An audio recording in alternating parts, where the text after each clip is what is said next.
नमस्कार, आपके साथ मैं राहुल अवस्थी। वक्त है प्रश्नकाल का।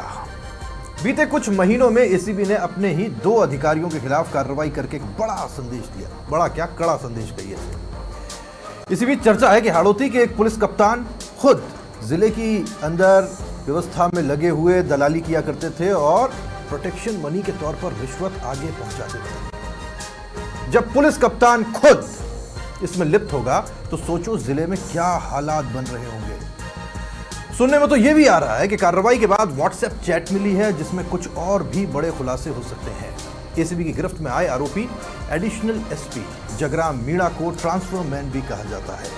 अब ट्रांसफर मैन क्या कराता होगा ये आप खुद फर्ज कर लीजिए, सोच लीजिए। आरोपी जिले के उच्च अधिकारियों से साठगांठ करके मनचाही पोस्टिंग भी दिलवाता था। जिस जिले में ये खेल चल रहा था, ये जिला राजस्थान के एक बहुत बड़े नेता से जुड़ा हुआ है। ऐसे में बहुत सारे बिंदु और जुड़ जाते हैं जिसके इर्द गिर्द कई प्रश्न भी हैं और यही प्रश्नकाल में प्रश्न पूछने का समय है। सबसे बड़ा प्रश्न ये कि जब मेड़ ही खेत को खाने लग जाए तो फिर कोई कहां जाए। चर्चा के लिए तमाम खास मेहमान मेरे साथ जुड़ेंगे। चर्चा शुरू करें उससे पहले ये सुनिए। कुछ समय से थी कि राशि वो लेके आते हैं, तो इस पर उनका वॉच चल रहा था कुछ समय से। पहले तो कुछ इनपुट्स इतने पुख्ता नहीं थे, लेकिन बाद में कल जो इनपुट मिले उसके हिसाब से एक्शनेबल फ़ोटो, जो हमारी एक्शनेबल इंटेलिजेंस जो थी वो हम कर पाए। और जब गाड़ी को चेक किया तो कैश मिला और उसके बाद घर के चेकिंग हुई, उसमें भी भारी मात्रा में कैश मिला। और चर्चा के लिए तमाम खास मेहमान हमारे साथ जुड़े रहेंगे। अनिल गोठवाल जी, रिटायर्ड आरपीएस, हमारे साथ जुड़े रहेंगे। बहुत स्वागत है गोठवाल साहब आपका, जय हिंद।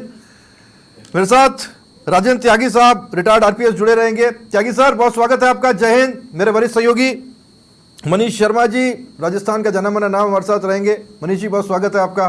खैर, अपने घर में तो स्वागत किया नहीं जाना चाहिए। यादविंद्र हमारे साथ है, लेकिन यादविंद्र का भी स्वागत करेंगे आज। यादविंद्र इस खबर को बहुत अच्छे से फॉलो किया है, बहुत अच्छे से समझा है, देखा है, भाला उनसे समझने की कोशिश करेंगे। सबसे पहले मैं गोठवाल साहब आपके पास में आ रहा हूँ। बहुत बड़ी कार्रवाई है, महकमे के भीतर महकमे के एक अधिकारी को महकमे के लोग पकड़ते हैं। ये तो बड़ा कॉन्स्टिट्यूशनल हो गया ना कि पुलिस के द्वारा पुलिस के लिए किया गया न्याय। वाह, क्या बात है। देखिए, कभी कभी ऐसी विकट परिस्थिति आती है कि हमारा खुद का आदमी इसमें इन्वॉल्व होता है, तो उस समय ये एक वो परिस्थिति बन जाती है। लेकिन मैं ये मान के चलता हूँ कि डीजीपी एसीबी की और सरकार की कोई will power, political will power ऐसी हमारे अधिकारियों को मिली है ताकि इनके खिलाफ कार्रवाई करने का एक उनको बहुत अच्छा और एक मैसेज देने के लिए कि 2 एडिशनल एसपी 1 महीने के अंदर पकड़े गए। मेहड़ा साहब ने बहुत मेहनत करके और ये जुटाया होगा और जुटाने के बाद में इनके खिलाफ कार्रवाई की है। आप ये देखिए कि एसीबी का एक एडिशनल एसपी जिले के कप्तान से बंदी लेने की बातें जैसा सामने आया है। और आप देखिए कैश, घर पे कैश। आप देखिए कि आबकारी विभाग का मुकदमा दर्ज कराना पड़ा, 45 शराब की बोतलें।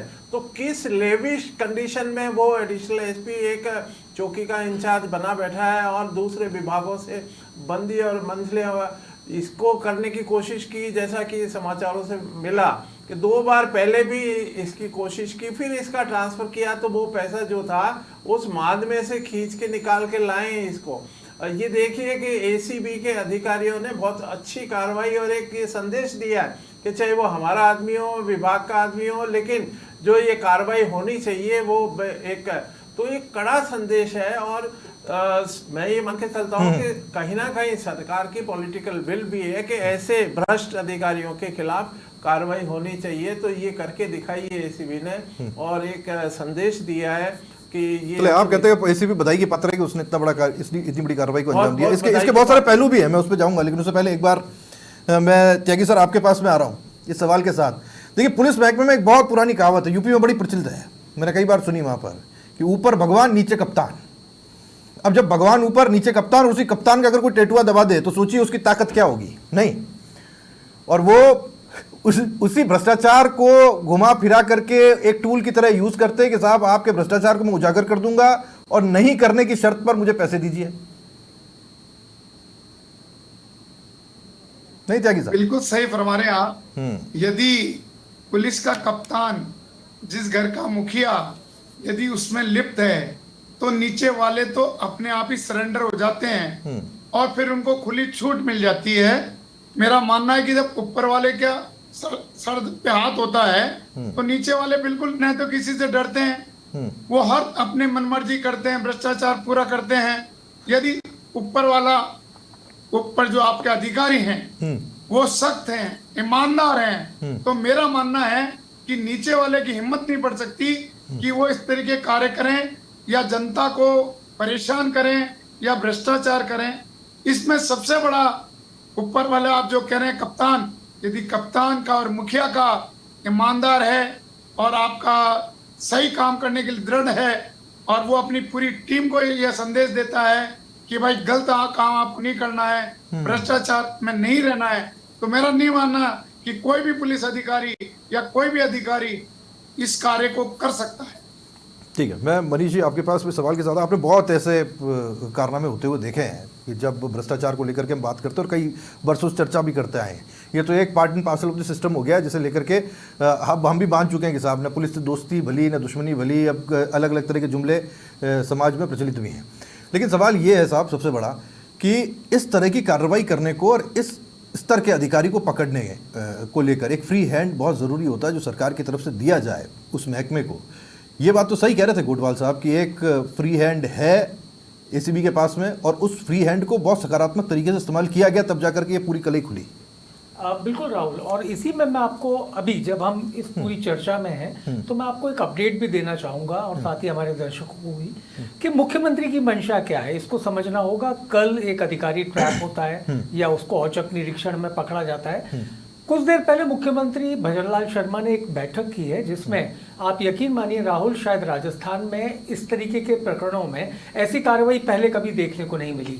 तकरीबन 21 अधिकारी ऐसे हैं जिनके खिलाफ प्रोसिक्यूशन सैंक्शन जारी की गई है। इनमें 11 अधिकारी ऐसे हैं जिनके खिलाफ 16 सीसीए और 17 सीसीए की चालान कार्रवाई की अनुमति जारी की गई। इनमें भारतीय प्रशासनिक सेवा का एक अधिकारी भी है जो अब रिटायर्ड हैं और उनके खिलाफ भारत सरकार को अनुशंसा की गई है कि इनकी पेंशन रोकी जाए। यानी भ्रष्टाचार के खिलाफ सरकार की जो मुहिम है उसके इरादे और उसकी नीयत बिल्कुल साफ है। सरकार ये साफ मैसेज देना चाहती है कि भ्रष्टाचारियों को जीरो टॉलरेंस नीति के तहत बर्दाश्त नहीं किया जाएगा। लेकिन अगर मैं कल के औचक निरीक्षण की बात करूं राहुल, मैं उसको अभी ट्रैप नहीं बोल रहा हूं क्योंकि ट्रैप और औचक निरीक्षण दोनों कुछ अलग अलग धाराओं में आते हैं। गोठवाल साहब और त्यागी जी चूंकि पुलिस के काफी अनुभवी अधिकारी हैं, वो उसकी व्याख्या कर पाएंगे। लेकिन सबसे महत्वपूर्ण बात यह है कि जिस अधिकारी के खिलाफ कल औचक निरीक्षण हुआ है, फिलहाल उसके खिलाफ मामला दर्ज नहीं हुआ क्योंकि ये देखना जरूरी होगा कि वो जो रकम 9,35,000 रुपए या उसके घर से बरामद 40 लाख रुपए जो है वो किन धाराओं के तहत आपराधिक मामले दर्ज हो पाते हैं। क्योंकि अभी जैसा कि मैंने एंटी करप्शन ब्यूरो के कुछ अधिकारियों से बात की, उनका कहना है कि हमारा पहला मकसद पता करना कि क्या वो रकम वैध थी, अवैध थी जो उनके घर पे मिली, क्या कोई वो जमीन या कारोबार से संबंधित थी, कोई लोन था। इन तमाम पहलुओं पर जांच करने के बाद ही हम मुकदमा दर्ज करेंगे और आय से अधिक संपत्ति वाला मामला तब दर्ज होगा जब इस चीजों का जस्टिफिकेशन हो जाए। लेकिन एसीबी ने इसमें कोई दो राय नहीं है, तत्परता बरती। जिस अधिकारी की मैं बात कर रहा हूं जयराम मीणा, उनके खिलाफ 2 बार ये प्रयास हुआ, लेकिन एक बार तो संभवतः अपने ही एक समकक्ष अधिकारी जो सुरेंद्र कुमार थे जो सवाई माधोपुर में थे, जब उनको ये पता लगा वो ट्रैप हो गए हैं तो उन्होंने अपनी रकम ले जाने का इरादा त्याग दिया और दूसरी बार उन्होंने एसीबी की टीम को कुछ हद तक चकमा दिया और गाड़ी बदल ली।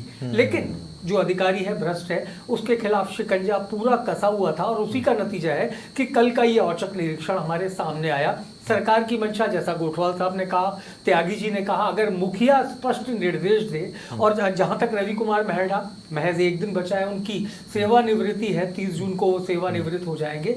लेकिन हम ये मानते हैं सरकार ऐसे ही किसी अधिकारी को एक बार फिर एंटी करप्शन ब्यूरो की कमान भी सौंपेगी। यादवेंद्र है हमारे साथ में। यादवेंद्र, मैं आपके पास में आ रहा हूँ। ये बहुत टेक्निकल बात है, औचक निरीक्षण और फिर उसके बाद जो मनीष समझा रहे थे औचक निरीक्षण और औचक निरीक्षण के अलावा ट्रैप। अक्सर हम लोग उसको ट्रैप कहकर आम बोलचाल में बातचीत कर लेते हैं, लेकिन जब चार्जशीट की टेक्निकलिटीज़ में हम लोग जाते हैं और जब जुडिशियल प्रोसीडिंग्स में चीज़ें जाती हैं तब ये चीज़ें बिल्कुल बदल जाती हैं। उन शब्दों का बहुत मोल भाव हो जाता है, बहुत वजन हो जाता है। अभी किस पड़ाव पर आप देख पा रहे हैं, और ये जो जितनी लीगल टेक्निकलिटीज़ के वर्ड्स इस्तेमाल किए गए, ये इस कार्रवाई को कहाँ पहुँचा रहे हैं? कि ट्रैप है भी, या फिर ये सिर्फ एक औचक निरीक्षण ही है और फिर उसके बाद में वही गोलमोल, या फिर दूध की जली एसीबी छाछ को फूक फूक के पी रही है? पहले कई बार हुई है गड़बड़। देखिए, निश्चित तौर पर पहले भी कई ऐसे मामले हुए थे जिसमें एसीबी अपनी ट्रैप, जो उनका ट्रैप था वो फेल्ड हो गया था। यहाँ समझना होगा राहुल, देखिए कल जब ये ट्रैप की पूरी कार्रवाई हुई है, इसको ट्रैप नहीं कहूंगा, लेकिन जो औचक निरीक्षण हुआ, आप समझिए डीजी क्या कह रहे हैं कि 2 महीने से उनके पास लगातार शिकायतें आ रही थी। जिस यूनिट के एडिशनल एसपी जो जगराम मीणा इंचार्ज हैं, वहां पर कई शिकायत आई थी। सरवार चौकी पर हमने पता किया, जो हमें सूत्रों से जानकारी मिली, वहां पर लगातार शिकायतें आ रही थी और एक कंप्लेन जो थी वो हेडक्वार्टर भी आई थी। लेकिन उस हेडक्वार्टर पे जब कंप्लेन आई, उसके बाद उस कंप्लेन को उन्होंने वेरीफाई किया तो ये बात तय हो चुकी थी कि भ्रष्टाचार कहीं ना कहीं चरम पर है झालावाड़ के अंदर। और जगराम मीणा केवल अकेले उसके एक नुमाइंदे नहीं है। जगराम मीणा उन विभागों में जाते हैं जो कि जिलों के अंदर बड़े पैमाने पर घूसखोरी करते हैं या भ्रष्टाचार करते हैं। तो एक टारगेट बन गया था कि मुझे इन विभागों से वसूली करनी है। उसका कारण मैं बता देता हूं राहुल। देखिए, जगराम मीणा पहले ऐसी जगह पे पोस्टिंग रह चुकी है, झालावाड़, नीमराणा और साथ में चित्तौड़गढ़, तो उनको पूरा मोडस ऑपरेंडी पता था। लेकिन आबकारी में वो जाते हैं, पुलिस विभाग में जाते हैं, इसके अलावा एक्साइज डिपार्टमेंट में जाते हैं। ये तमाम जो विभाग है वहां जाकर के अधिकारियों को डराना और उनको एसीबी के जाल में फंसाने की धमकी देना और उसके बाद उनसे वसूली करना, और उसकी एवज में मासिक बंदी जो थी वो जगराम मीणा ले रहा था। एक जो हमें इनपुट मिला है, बिल्कुल पुख्ता इनपुट है कि जिस आका के लिए जगराम मीणा ये वसूली करता था उस तक भी रकम पहुंचाई जाती थी, जिसके राजनीतिक रसूखात भी हैं। ये मैं बहुत गोपनीय इनपुट मिला है। और आप देखिए, 2 महीने से जब शिकायतें आ रही थी, लेकिन यहां पर मैं एसीबी की इस कार्रवाई को फेल्ड कहूंगा, क्योंकि 2 महीने से लगातार उनके पास इनपुट था। एडिशनल एसपी सुरेंद्र सिंह जब ट्रैप हुए थे, उस दौरान उस रकम को गाड़ी के अंदर जगराम मीणा ने रखवा लिया था। एक बहुत अच्छी खासी मोटी रकम थी। लेकिन जैसे ही ट्रैप हुआ, उस गाड़ी को लेकर के जब जगराम मीणा वापस जयपुर की तरफ आ रहे थे या अपने ठिकाने पर आ रहे थे उस रकम को छुपाने के लिए, तो वहां पर उसको पता चल गया कि आज एडिशनल एसपी ट्रैप हो चुका है, तो उसने उस रकम को निकलवा दिया। और उसके बाद देखिए, एक बड़ा मौका उसको मिला, और जो एक अच्छी खासी काली कमाई जो मासिक बंदी की आती थी, बता रहे हैं कि जिसने जगराम मीणा ने जो अपनी पोस्टिंग के दौरान झालावाड़ में जो पैसा रखा हुआ था उसको कहीं ना कहीं ठिकाने पर लगा दिया। और ये पुख्ता हो चुका था। जब 15 दिन पहले भी लगातार ट्रैप करने की पूरी योजना हो गई थी तो फेल्ड हो गई। और जब फेल्ड हो गई, उसके बाद आप देखिए, जब रिवॉर्ड देने का टाइम आया, आप सोचिए, रिवॉर्ड देने का टाइम है, आज सम्मान किया है, डीजीपी डिस दिया है, करीब 400 कार्मिक, करीब 224 कार्मिकों को सम्मानित भी किया है। तो यहाँ पर जो जगराम मीणा थे उनको भी यहाँ पर इनवाइट किया गया था। और देखिए, उसी वक्त एक इनपुट मिलता है, उस कार्यक्रम चल रहा था, यहाँ पर फेयरवेल का कार्यक्रम चल रहा था शाम को, उस वक्त एक इनपुट आता और इंस्टेंट जो है वहां पर एक जाल बुना जाता, और उसके बाद एक टीम जो थी एसीबी की वो सीधे शिवदासपुरा चौकी पर, माफ कीजिएगा, टोल पर पहुंचती है। उसके बाद उसकी गाड़ी को चेक किया जाता है और वहां से संदिग्ध राशि जो कि 9.35 लाख की बरामद होती है। एक बड़ी बात ये, जब ट्रैप की कार्रवाई होती है, कोई परिवार शिकायत आती है, ठीक है, उस दौरान 17A की कार्रवाई के लिए सरकार से परमिशन लेनी होती है और उसके बाद कार्रवाई के लिए टीमों को भेजा जाता है। लेकिन यहां पर ऐसा नहीं हुआ, तो कहीं ना कहीं पेच फंस गया है यहां पर। ठीक है, नहीं, मैं गोठवाल साहब इसी सवाल के साथ में आ रहा हूँ। और ये टेक्निकलिटीज बड़ी भारी पड़ जाती हैं जब आप लीगल कॉम्प्लिकेशंस में जाते हैं, तब एक एस्केप डोर मिल जाता है जब चार्जशीट पेश की जाती है, अगर हो तो। अभी तो केस बनता भी है, नहीं बनता है, इस पर बहस होगी। नहीं, देखिए, इसके अंदर कुछ भी नहीं है, सिंपल है। ये जो कंप्लेंट मिली, इसका मतलब है कि हम उसकी जांच कर सकते हैं। एंटी करप्शन ब्यूरो उसकी जांच कर सकता है कि क्या क्या तथ्य हैं, क्या फैक्ट्स है, क्या है, उसको कॉल कर सकता है, उनसे बातचीत कर सकता है, उनके डॉक्यूमेंट्स वगैरह ले सकता है। तो एक दर्ज प्रारंभिक तौर के ऊपर की जाता है और उसकी जांच के अंदर आगे क्या मिलता है। देखिए, एक सीधा सिंपल है, 3 तरह की कार्रवाई होती है एसीबी में। एक तो ये है कि किसी ने शिकायत करी, ये पैसे मांग रहा है, मेरे से इतने पैसे ले लिए और अब ये और मांग रहा है, तो उसको एसीबी बाकायदा 2 गवाहों के सामने जो सरकारी होते हैं उनके पैसे नोटों के ऊपर रंग लगा के उनको देती है, तो वो रेड पकड़ा जाता है और वो रिकवर करता है और उसके अंदर सीधे ही अरेस्ट करने की कार्रवाई कर देती है। दूसरा ये है कि आप डिसप्रोपोर्शनेट असेट, आय से अधिक संपत्ति का, ये मामला आय से अधिक संपत्ति का बनता है, चाहे वन डे केस है या होल सर्विस का केस है। इसमें एसीबी के पास प्रिविलेज है कि वो वन डे केस बनाए या पूरी इसने जितनी नौकरी की है उसकी आय की गणना करके उसके खिलाफ केस बनाए। तो मैं ये मान के चलता हूं कि एसीबी ने अचानक जो औचक निरीक्षण करके और उसके खिलाफ 9,50,000 या 30,000 जो भी मिले हैं वो कहां से लाया। सबसे पहला सवाल ये है कि उससे पूछती है कि आप ये जो आपके पास ये इनकम है, तो हमारे गवर्नमेंट सर्विस रूल्स राजस्थान में ये है कि आप कोई भी 250 रुपए से ज्यादा की चीज आप किसी से ग्रहण करते हैं या आप वो है तो आप डिस्क्लोजर देंगे जहां पर भी जा रहे हैं कि आपने ये गिफ्ट लिया है या 500 रुपए से ज्यादा का गिफ्ट लिया है, बाकायदा उसका डिस्क्लोजर उस समय देना पड़ता है उनके सीनियर्स को। कौन सा डिस्क्लोजर गोटवाल साहब? सड़क पर चलते हुए टू व्हीलर ड्राइवर से चलाने वाले चालक से पूछ लीजिए, एक चालान से बचने के लिए उसको 500 रुपए वैसे ही देने पड़ जाते हैं। आजकल वो रेटें उतनी हाई हो गई है, 250 तो कौन से जमाने की बात रह गई, ओपन सीक्रेट है। देखो आज भी सरकार के अंदर, राजस्थान सरकार के अंदर ये रूल्स वो स्टैंड कर रहा है, ये नहीं है तो 250 या तो 10 लाख रुपए मिले। 250 में कोई मानने वाला नहीं है, मेरा ये कहने का मतलब है। मैं राहुल जी इसी के ऊपर आ रहा हूं, तो ये लोगों को पता नहीं होता, तो उसका एक वैध, तो ये आपकी अवैध संपत्ति है आपके पास, आपने डिक्लेरेशन नहीं किया। आप 10 लाख का भी डिक्लेरेशन कर सकते थे कि ये मैंने मेरी संपत्ति को बेचा है और ये मेरे पास पैसे आए हैं। तो वहां अगर मान लो वो मौके के ऊपर वो अधिकारी से पूछते हैं कि ये 10,30,000 रुपए कहां से आए, तो वो कहता है वो कोई जवाब संतोषप्रद नहीं दे पाता, तो ये डाउटफुल राशि है। अब डाउटफुल राशि के अंदर मैं मनीष जी को जोड़ रहे हैं, 1 मिनट के लिए रोकना चाहूंगा। गोटवाल साहब आप खुद कह रहे हैं कि 250 रुपए का जो आपने सरकारी नियमों का हवाला दिया, 24 घंटे बीत चुके हैं, 9,35,000 का ऐसा तो है नहीं कि एंटी करप्शन ब्यूरो ने अधिकारी से पूछा नहीं होगा भैया कहां से लाए, बैंक अकाउंट दिखाइए या जो भी ट्रांजैक्शन है वो दिखाइए। तो 24 घंटे बीत जाने के बाद भी अगर उस आरोपी अधिकारी के खिलाफ मामला दर्ज नहीं हुआ तो इसको हम किस दिशा में जाता हुआ माने? मैं बताऊं ना गोटवाल साहब, जो अब एक पत्रकार भी कुछ सुनता है ना, जिस तरह इशारा कर रहे हैं मनीष जी, मैं बताता हूँ आपको। अब वो पैसा लाए कहां से? नहीं त्यागी सर, मैं आपके पास आ रहा हूं इस सवाल का, वो पैसा लाए कहां से? अब दिक्कत ये, वो पैसा जिससे लाए, अगर ये भी स्थापित हो गया कि वो भी वर्दी वाला था, तो उसने कोई धर्म कर्म के काम पे तो पैसा दिया नहीं था, उसने भी अपनी गर्दन बचाने के लिए दिया था, यानी वो भी कुछ कर रहा होगा। अब आप समझिए पूरे सिस्टम का एक विशेष साइकिल है साहब। एक भ्रष्टाचारी अपने भ्रष्टाचार को बचाने के लिए दूसरे भ्रष्टाचारी को घूस देता है और बचने की कोशिश करता है, अब लूपहोल देके वो दूसरा भ्रष्टाचारी फंस जाता है। अब सिस्टम अपने आप को बचाए कैसे, उसका तोड़ निकाला जाता है फिर ऐसे। नहीं त्यागी साहब, गलत कह रहा हूं मैं?